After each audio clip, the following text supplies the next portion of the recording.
Allora, vado dal professor Ercolani dell'Università di Urbino, che insegna storia della filosofia, dicevamo, e teoria e tecnica dei nuovi media. Prima di chiederle proprio direttamente cosa pensa da un punto di vista anche della comunicazione di questo boicottaggio, no? Di Grillo in primis, che farà il controdiscorso in rete in contemporanea con il messaggio di Napolitano, ma anche alcuni esponenti di Forza Italia hanno detto c'è la libertà di telecomando e qualcuno ha consigliato a Berlusconi di fare anche lui un contromessaggio. No, prima di questo però volevo chiederle, lei è autore di questo libro, forse lo possiamo fare vedere, Qualcuno era italiano, dal disastro politico all'utopia della rete, con un'intervista a Carlo Freccero, c'è anche una lettera, no, immaginaria che lei manda a Berlusconi. Un tanto di risposta. Una lettera di risposta di Berlusconi, sì, alla sua lettera. Sì, lui non sa di avermi risposto, però mi ha risposto. Però le ha risposto. Devo dire, lei non è assolutamente tenero con Berlusconi, però nelle note di copertina si legge come è potuto accadere, e mi collego a quanto diceva Angela Zara all'inizio del suo intervento, cioè non è solo una crisi economica quella italiana, come è potuto accadere che una mattina all'improvviso ci siamo svegliati ritrovandoci nel caos più completo, con il paese nel pieno di un tracollo politico, culturale e sociale. In tutto questo dove sono gli italiani, si chiede? Sì, ma consentitemi di fare il filosofo solo per 30 secondi, poi smetto. Sì. Pensiamo a Machiavelli, nel 1500 lui scriveva: chi è nato in Italia e in Grecia ha motivo di biasimare i tempi suoi. Questo Machiavelli lo scriveva nel 1500, accostando proprio l'Italia alla Grecia. Credo che sia una cosa di cui oggi, insomma... Profetica? Sì, No. decisamente profetica. Come è potuto accadere? È potuto accadere per gli stessi motivi per cui accadeva 5 secoli fa. Siamo un paese bloccato, siamo un paese medievale, un paese che va avanti per corporazioni, per caste, per usare un'espressione Sì. più contemporanea, e in cui si perpetuano quelle condizioni che periodicamente rendono possibile la comparsa di mostri politici, mostri fra virgolette.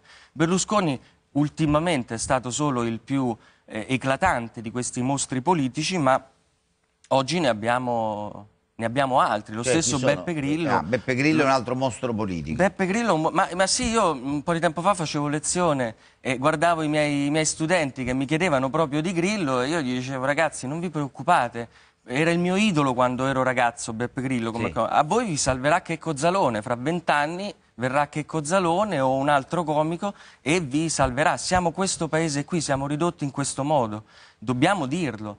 Compaiono dei mostri politici perché la situazione che c'è nel nostro paese è una situazione che rende possibile solo questo. L'alternativa alla comparsa di fenomeni eclatanti e dirompenti è il brodo, il magma, il fango, dove non si muove nulla.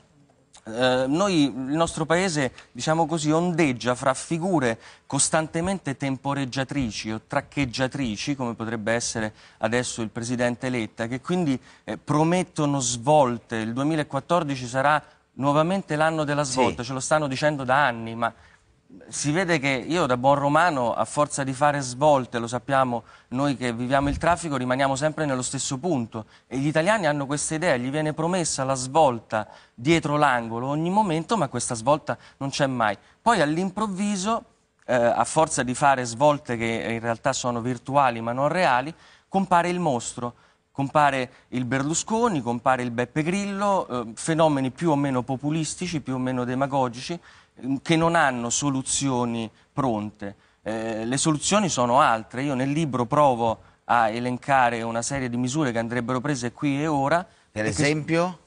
Per esempio andrebbe sicuramente fatta una riforma fiscale, una riforma elettorale. La riforma fiscale intendo dire perché questo paese è bloccato anche da un eccesso di tasse distribuite male, che bloccano l'economia. Al tempo stesso la legge sulla corruzione. Perché questo governo non parla più della legge sulla corruzione? Il PD ha giustamente biasimato Berlusconi per anni perché non faceva una legge fondamentale come quella sulla corruzione. Io incontro spesso dei colleghi esteri che mi raccontano, anche professori di economia, che mi raccontano che gli imprenditori non vengono a investire in Italia perché in Italia non c'è la garanzia di poter operare all'interno di un mercato che garantisca dei parametri minimi di legalità Sì. e quindi di operatività.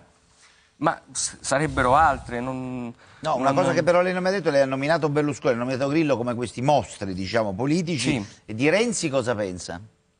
Renzi, Che cos'è Renzi? Renzi al momento è l'unica vera novità politica che per di più è stata, diciamo così, suffragata, è stata supportata da una consultazione popolare all'interno del Partito Democratico che indubbiamente gli conferisce al momento una autorevolezza e una legittimità in più. Quindi non partoriamo Scusi, solo professore, mostri. posso fare una domanda? Sì, no, non partoriamo solo mostri, dicevo. No, no, appunto, no, ma mostri forse il professore intende, dato che anch'io ho avuto in senso latino come monstrum, Sì, come meraviglia, sì. no?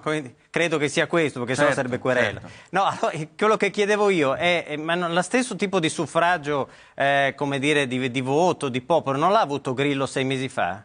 E non era un mostro, allora non era un mostro Grillo in quel momento. Cioè, voglio capire appunto se lei intende homo novus che poi perde la speranza oppure mostro in senso tecnico. Dobbiamo stare Grillo ha attenti. avuto lo stesso iter, Sì. o no? Non è proprio lo stesso iter perché Grillo non si è presentato alle elezioni, non è stato eletto da un popolo, hanno, diciamo così, imbastito una specie di Come è farsa. stato eletto? No, qua, non è stato eletto, non c'entra, neanche Renzi è eletto, mi scusi. No, Renzi sono andate, permesso che io non sono un renziano e non voglio passare per No, ma adesso al di là delle sue convinzioni a livello politiche. tecnico Renzi è uscito da un confronto duro all'interno di un partito che è spaccato e quindi dove il risultato finale non era per niente garantito. Renzi è uscito da un confronto democratico all'interno di un partito per il quale si sono mossi milioni di cittadini che hanno speso 2 euro per esprimere la loro preferenza. Beppe Grillo ha messo su, lo dico col massimo della simpatia che ho nei confronti di Beppe Grillo, ha messo su una specie di farsa. Una votazione virtuale. Comunque, Sì, ecco, il terzo partito italiano. Il secondo. Sì, il non secondo. posso permettere che rispetto a questa Il che la cosa dice lunga qua su come siamo messi. però gli italiani sono andati a votare, hanno fatto una scelta. Adesso trattare anche quegli italiani che hanno votato certo, è quello che Grillo dico come anch'io. degli imbecilli che si sono prestati a una farsa mi sembra anche un modo per offendere quello che sono le elezioni e che sono Sì, io anche timidamente...